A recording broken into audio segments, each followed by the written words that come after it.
আজ আমাকে কথা বলতেই হবে ইনশাআল্লাহ, কারণ আগামীতে আবার আপনাদের সাথে দেখা হবে কিনা আমি জানি না। কথা বলতেই হবে। বসেন, কেউ দাঁড়িয়ে থাকবেন না। আমি দেখতে পাচ্ছি বাংলাদেশের ভাগ্য আকাশে উত্তর গগনে কালো মেঘ জমা হয়েছে, ঝড়ের পূর্বাভাস লক্ষ্য করছি। যদি মোকাবেলা করতে না পারেন সক্ষম ভাবে, এমন অন্ধকার গাঢ় কালো অমাবস্যার রাত আসতে পারে যার শুভে সাদে খাওয়া অসম্ভব। সুতরাং আপনারা কি কাপুরুষের মতো কাফের মুশরিকদের গোলামি করে মরতে চান? বিড়ালের মতো 500 বছর বেঁচে থাকার কোনো লাভ নাই। সিংহের মতো 1 ঘন্টা বাঁচতে চাই। আমাদেরকে বলা হয় সাম্প্রদায়িক উস্কানিমূলক কথা নাকি আমি বলি। পত্রপত্রিকা দিছে না তারা সাম্প্রদায়িক উস্কানি কথা, সাম্প্রদায়িক উস্কানিমূলক কথা বলি। সেই জন্যই বোধহয় শত শত মুসলিম আমাদের কাছে এসে মুসলমান হয়। মানুষে আর বোকা বানানো যাবে না। যাবে কি?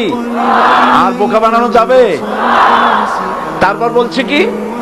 এরপরে বলছে আমাকে বলছে রাজাকার।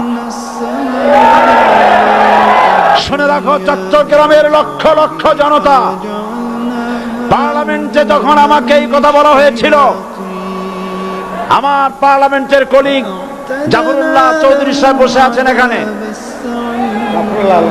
হ্যাঁ জাফরুল ইসলাম চৌধুরী বসে আছেন পাশে, প্রধানমন্ত্রী সুদ্ধা, অন্তত 3 শতাধিক পার্লামেন্টের সম্মানিত সদস্যরা সেদিন বসা। 1997 সনের বাজেট বক্তৃতা যখন আমি করতেছিলাম, ডক্টর কুদরতে খোদা, নাম রাখছে কুদরতে খোদা, আসলে গজবে খোদা। এ লোকটি নাস্তিক, ইসলামের চূড়ান্ত দুশমন। তার প্রণীত শিক্ষা ব্যবস্থার যখন সমালোচনা করছিলাম, ট্রেজারি বেঞ্চ থেকে আমাকে বলা হলো রাজাকার। আমি আমার সমস্ত শক্তি একত্রিত করে বলেছিলাম শুধুমাত্র হিন্দুস্তানের রাজাকারেরাই আমাকে রাজাকার বলতে পারে। আমি বলেছিলাম 1973 সন পর্যন্ত আমি বাংলাদেশের কোন রাজনৈতিক দলের নেতা এবং কর্মী ছিলাম না। আমি রাজাকার নই। আমাকে রাজাকার বলে যদি তাকেও প্রমাণ করতে না পারে 10 কোটি টাকার মানহানি মামলা দায়ের করব। আমার এই বক্তব্য সারা দুনিয়া শুনেছে। পার্লামেন্টে আমার এই বক্তব্য রেকর্ড হয়ে আছে। সেদিন 3 শতাধিক পার্লামেন্ট মেম্বারের কেউ আমার চ্যালেঞ্জ গ্রহণ করেন নাই। যে কোনো ব্যক্তি পার্লামেন্টে গিয়ে আমার বক্তৃতা দেখে আসতে পারেন।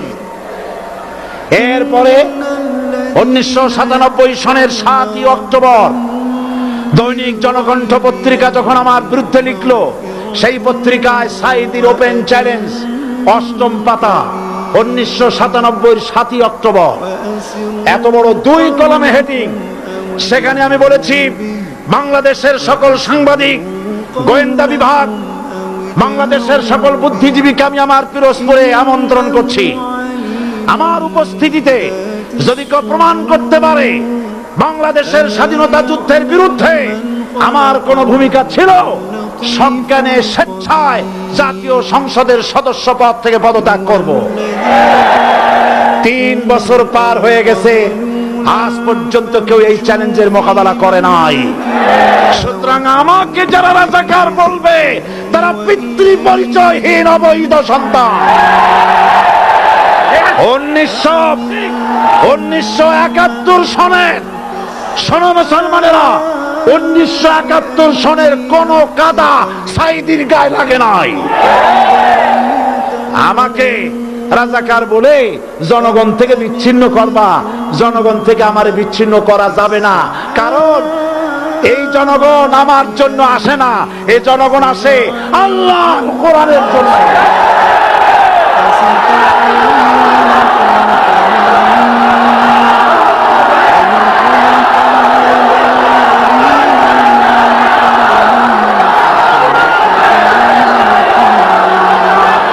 আজকে আর যারা ইসলামের কথা বলে, যারা ইসলামের কথা বলে তারাই রাজাকার, তারাই মৌলবাদী। মৌলবাদী বললে আমরা অসন্তুষ্ট হই না, কারণ মৌলবাদী শব্দটা আসছে মূল থেকে।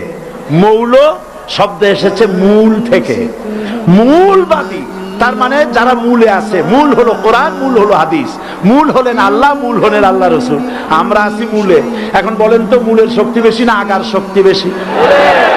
আমাদের যারা মৌলবাদী বলে ওরা হলো আগাবাদী। মূলে আছে কত কোটি? 12 কোটি। মূলে আছে কত কোটি? আর আমাদের যারা মৌলবাদী বলে ওই থাকো গাছের আগায়, আমরা মূলে। লাফালাফি বেশি করবা না, 12 কোটিতে গাছের গোড়া আসতে নানা দেবে, মামু বাড়ি দিল্লি গিয়ে পড়বা, বাংলার জমিনে জায়গা হবে না। এ কথা বিশ্বাস করো। বাংলাদেশের মুসলমানদের শরীরে এক বিন্দু রক্ত থাকতে শয়তানের তৈরি করা ধর্ম নিরপেক্ষ মতবাদ বাংলার জমিনে কায়েম হতে দেওয়া হবে না, হবে না।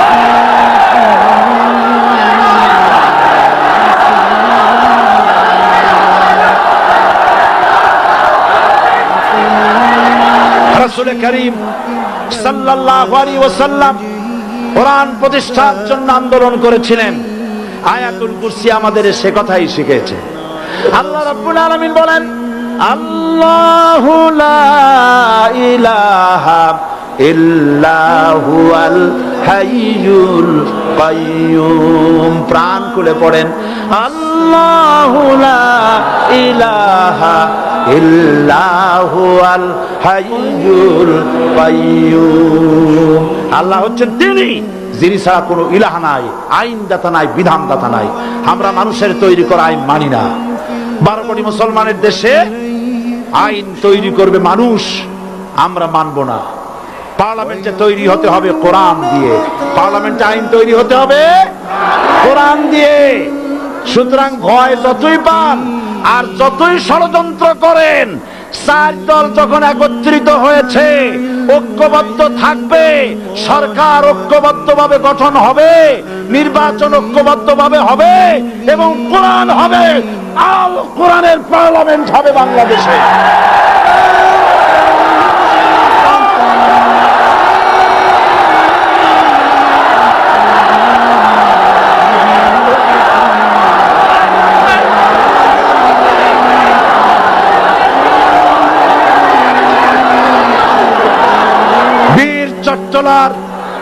বীর চট্টলার মুসলমানেরা, বীর চট্টলার মুসলমানেরা স্বাধীনতার ঘোষণা এই চট্টগ্রাম থেকে স্বাধীনতার মহান ঘোষক প্রেসিডেন্ট জিয়াউর রহমান সাহেব দিয়েছিলেন।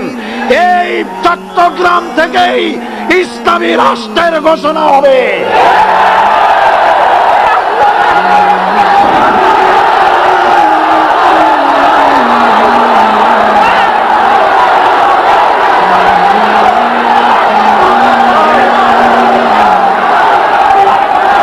আশাবাদী আপনারা অবশ্যই তা পারবেন। আমি 100% বিশ্বাস করি ইনশাআল্লাহ।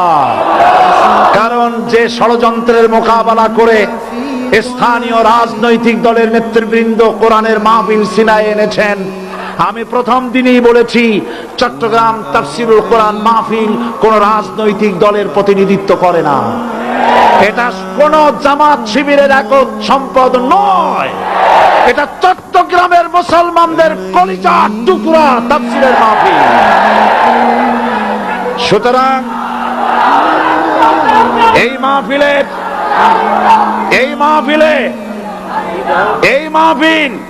চট্টগ্রামে থাকবে ইনশাআল্লাহ কিয়ামত পর্যন্ত। 144 ধারা 288 হয়ে গেছে, ষড়যন্ত্র পায় পায় চলে গেছে। আমি ওই সব ছেলেদের বলি, সরকারি দলের ছাত্র হইয়া মুসলমানদের বিপক্ষে যাইও না।